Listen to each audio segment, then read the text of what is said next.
Hakikat fisika dan prosedur ilmiah. Kriteria metode ilmiah. Yang pertama, berdasarkan fakta. Berdasarkan fakta, data yang kita sampaikan berdasarkan apa yang kita lihat dan apa yang kita teliti. Yang kedua, bebas dari prasangka, yaitu hasil penelitian harus meyakinkan supaya tidak ada yang meragukan, tidak ada yang mempertanyakan apa yang kita teliti. Yang ketiga, berdasarkan prinsip analisis. Semua masalah harus dicari tahu apa yang menyebabkan hal tersebut dan bagaimana cara mengatasinya.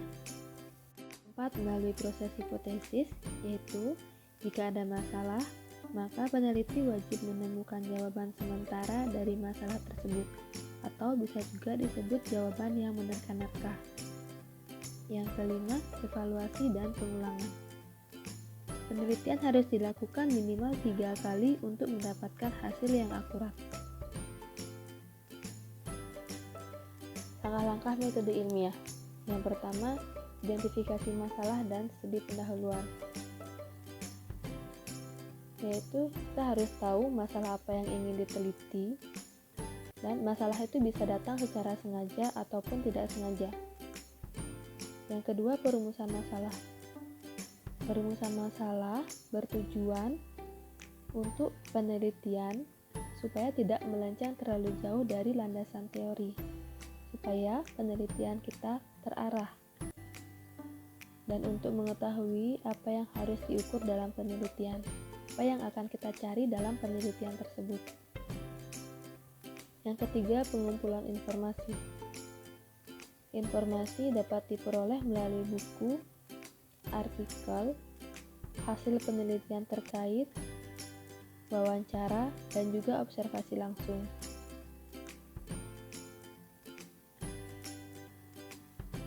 Yang keempat, pengajuan hipotesis.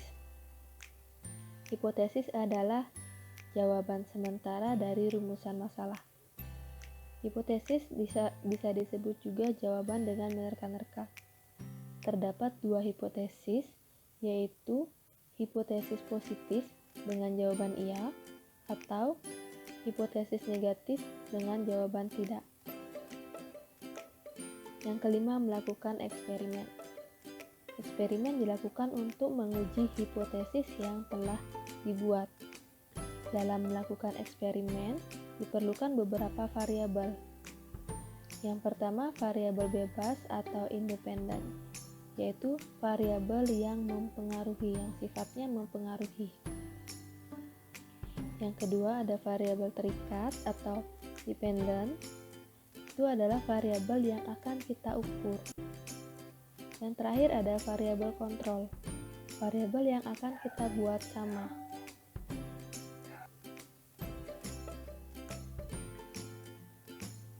Analisis data. Setelah melakukan eksperimen, data yang dihasilkan kemudian dianalisis. Data eksperimen dapat dibagi menjadi 2, yaitu data kualitatif dan data kuantitatif.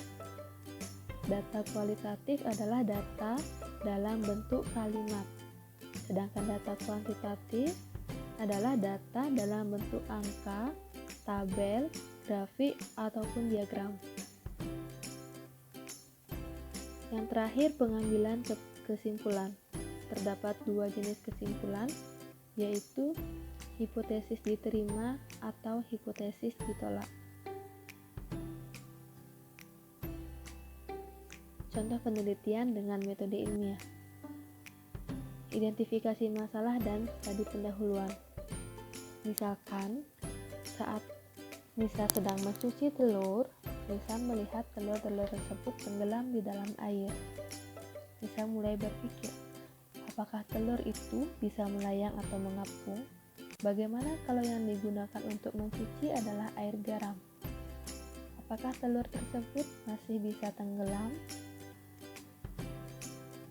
Identifikasi masalah yang dilakukan Nisa termasuk identifikasi masalah yang dilakukan dengan sengaja. Yang kedua, perumusan masalah.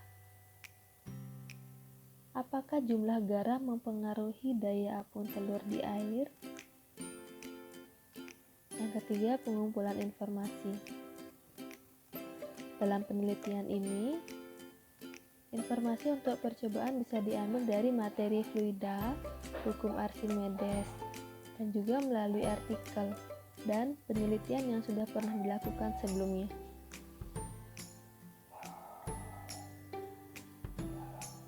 Yang keempat ada pengajuan hipotesis. Jawaban sementara dari pertanyaan yang diajukan.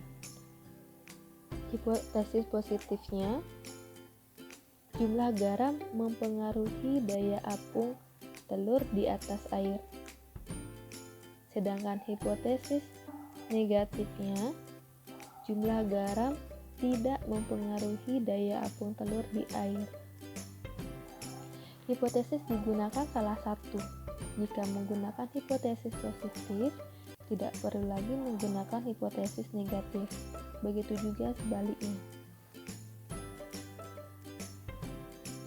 Yang kelima adalah melakukan eksperimen. Yang pertama, kita harus menentukan dulu variabel bebas atau variabel independennya. Dalam penelitian ini kita tentukan variabel apa yang paling mempengaruhi penelitiannya.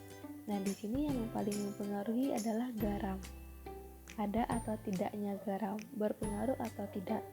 Jadi variabel bebasnya adalah garam. Yang kedua, variabel terikat. Apa sih yang ingin kita teliti?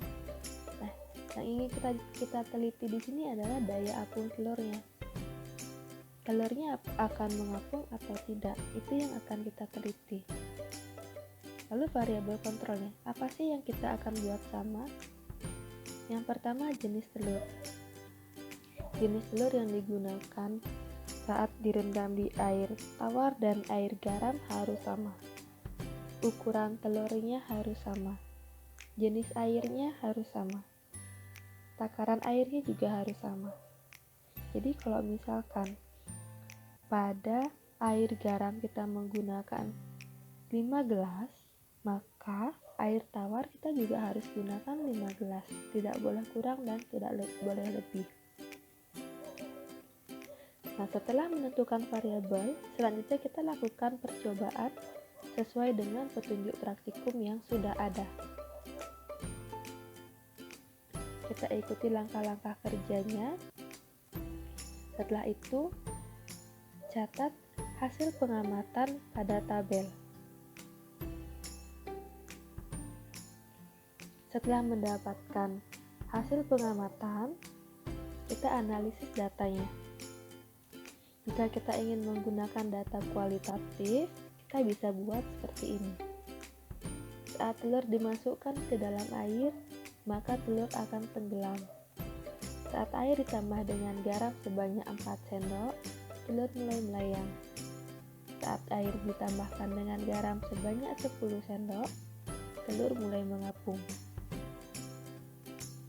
Atau jika ingin dianalisis menggunakan data kuantitatif, tinggal buat tabel. Ada jumlah garam dan daya apung telur. Jumlah garamnya 0, telurnya tenggelam. Jumlah garamnya 4 sendok, telurnya melayang. Jumlah garamnya 10 sendok, telurnya mengapung. Yang terakhir adalah pengambilan kesimpulan. Jadi kesimpulan dari penelitian ini, jumlah garam mempengaruhi daya apung telur di air. Nah, jika kesimpulan yang kita buat sama dengan hipotesis, maka hipotesis kita diterima. Jika kesimpulan kita berbeda dengan hipotesis, maka hipotesis ditolak.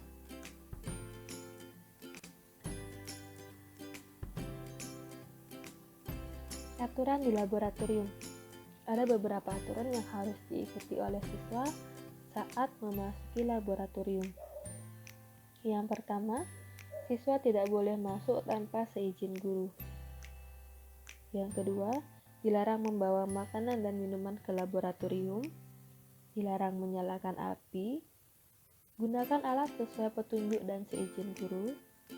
Setelah selesai menggunakan, kembalikan alat ke tempat semula dalam keadaan bersih dan rapi. Cucilah tangan setelah melakukan kegiatan. Bersihkan meja dan ruangan setelah melakukan kegiatan.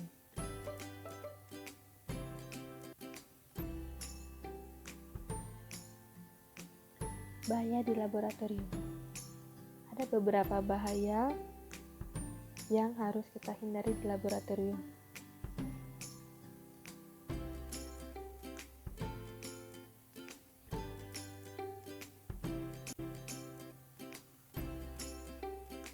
Simbol-simbol ini biasa kita lihat pada bahan-bahan kimia yang disimpan di laboratorium. Ada benda yang mudah terbakar, mudah meledak, dan lain-lain.